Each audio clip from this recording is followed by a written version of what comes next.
எனக்கு அப்புறம் தீபலட்சுமி. உங்களை பத்தி ஏற்கனவே ஏதோ சொல்லியிருக்கிறாருமா, நோட் பண்ணிட்டீங்களா?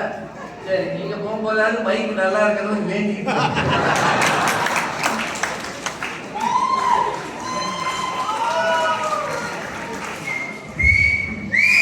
ஆண்டவா, கல் தோன்றி மண் தோன்றா காலத்தை முன் தோன்றிய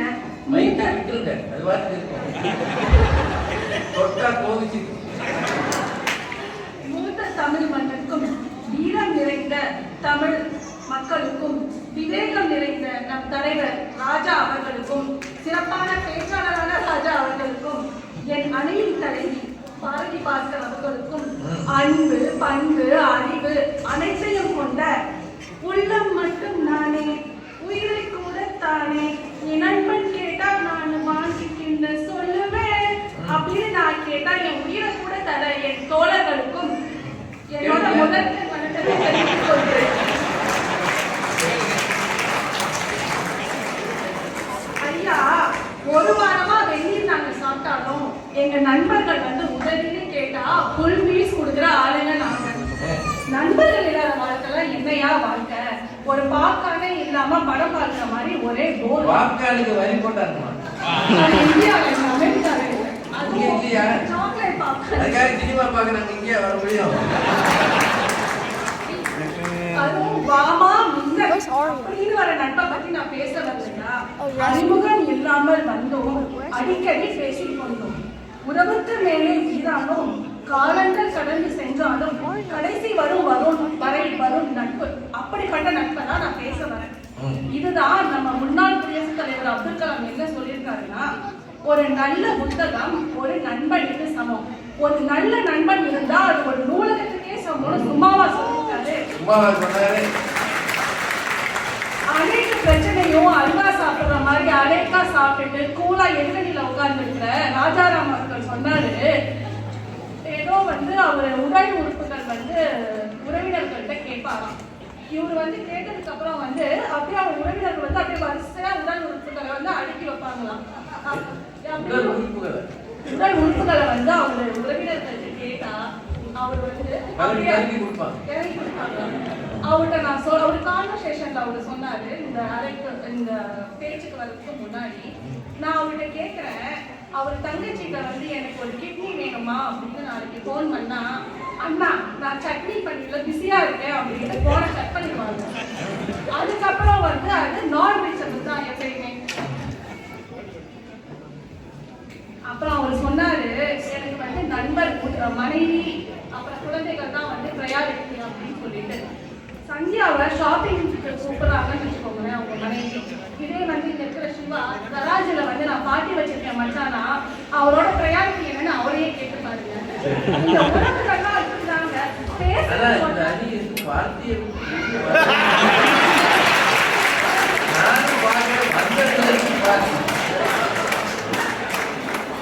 அது ராமேஸ்வரி சொன்னாங்கயா, உறவு நண்பர்கள் வந்து பார்ட்டி தான் பண்ணுவாங்க நீங்க சொல்ற மாதிரின்னு.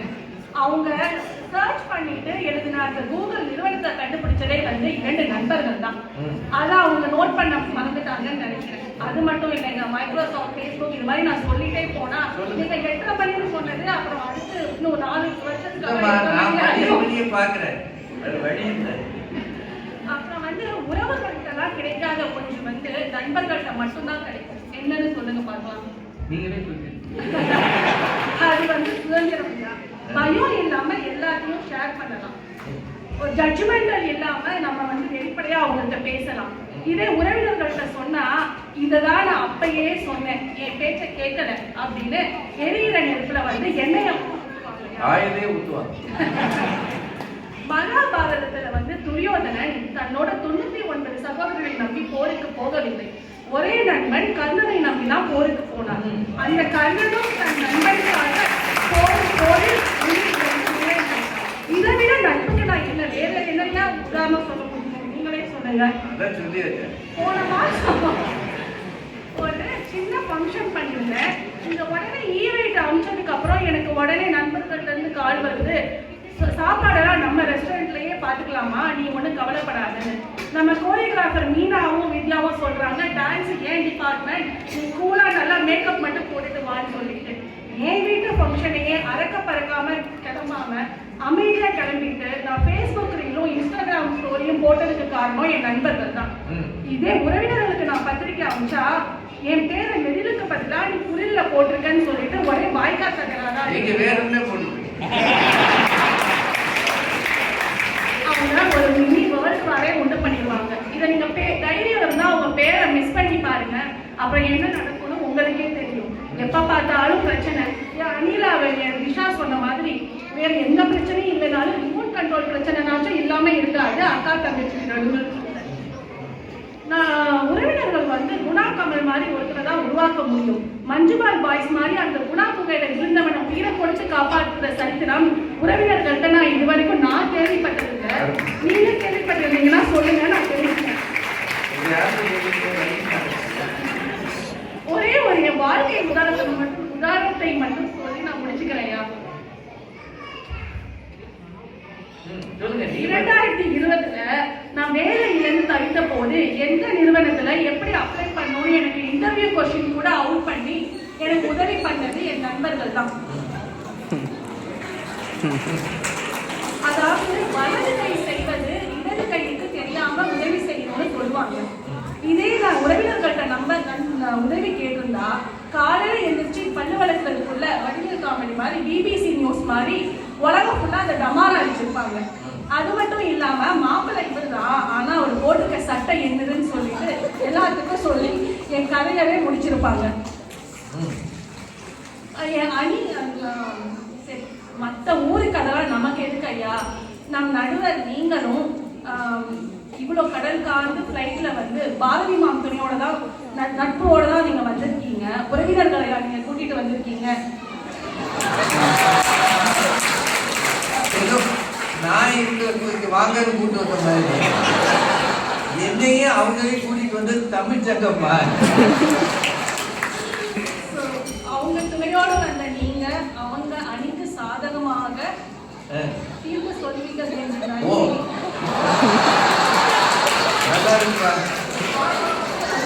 நன்றி சொல்லி துன்பத்திலும் இன்பத்திலும் வருவது நட்பே நட்பே என்று சொல்லி என் உரையை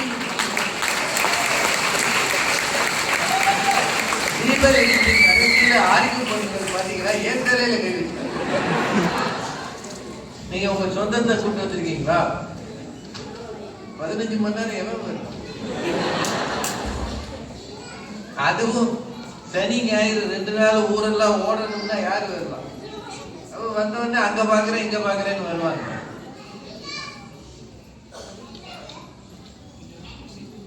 சில நேரம் ஸ்பீக்கர் கிட்ட மைக் வச்சா பிரச்சனையாகும். அதனால கொஞ்சம் பின்னாடி உட்காந்துங்க, அடுத்து பேசுறவங்களுக்கு ஈஸியா. அது அப்படியே இருக்கணும், அந்த இடமே இருக்கணும். இது மைக் செட்டப்ல நிறைய இருக்கு. எங்க ஊர்ல சொல்லுவோம் நாங்க இப்படி செய்யுங்க அப்படி செய்யுங்க. இங்க அவங்களோட சொன்னா நமக்கு பிரச்சனை. அதனால பார்க்கலாம், இப்படி ட்ரை பண்ணுவோம். இதுல எத்தனை வெடி வெடிக்குது. நிறைய நல்ல செய்திகள் சொல்லியிருக்கிறாங்க. முதல்ல உறவுகள்ல இருந்து விலகி இருப்பது நட்புல சுதந்திரம் கிடைக்கிறது. ஒரு நல்ல செய்தி. உறவினர்கிட்ட நீங்க என்ன போய் சொன்னாலும் ஒரு கட்டையை போடுவோம். சரி இது செய்யலாமா அப்படின்னா நீயே செய்ய போற நீ உன் பரம்பரையில எவனும் சுத்தி இல்லடா தெரியுமா? உனக்கு தாத்தா எவ்வளவு ரூபாய் விட்டாரு தெரியுமா? அப்படி ஆரம்பிச்சிருவாங்க. என்ன இருக்கிறது நல்லா பேசிக்கிறாங்க. விடாவாரியா பேச நேரம். இப்போ வள்ளி கண்ணு இருக்காங்களே, அவங்கள ஒரு விஷயத்துக்கு ரொம்ப பாராட்டுறாங்க. முன்னாடி எதிரணியில இருக்கிறது யாருன்னு தெரிஞ்ச பழக்கம்.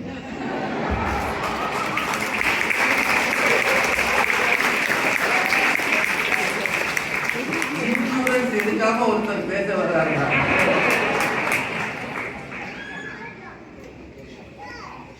ரொம்ப தைரியம் வரும். வாங்கம்மா